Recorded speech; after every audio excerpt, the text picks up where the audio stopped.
Bonjour, dans cette troisième partie, dans cette troisième vidéo, on va s'intéresser aux raisons du départ des migrants. On distingue trois grandes raisons de départ pour les migrants. Les migrations économiques d'abord, qui sont motivées par la recherche de meilleures conditions de vie. C'était le cas des 5 jeunes migrants que l'on avait étudiés dans la première partie du cours, même si dans leur cas, cette migration se double aussi d'une deuxième raison, une migration qui est également une migration politique, motivée par un danger. Parmi ces dangers, on distingue les populations qui cherchent à fuir la guerre.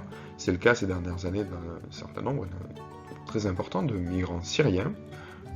C'est également le cas de migrants homosexuels tchétchènes qui ont fui leur pays à cause d'une forte répression, d'internement, de torture ces dernières années. Enfin, on a également des migrations climatiques, motivées donc par le changement climatique qui entraîne l'aggravation de nombreux risques. Les réfugiés climatiques cherchent notamment à fuir les catastrophes avec la montée des eaux, les inondations, etc. Mais également la désertification, c'est-à-dire l'avancée du désert, qui rend difficiles les activités humaines telles que l'agriculture. Ces risques touchent principalement les pays les moins développés, et les risques climatiques sont la cause la plus probable de l'augmentation du nombre de migrants dans le monde à l'avenir.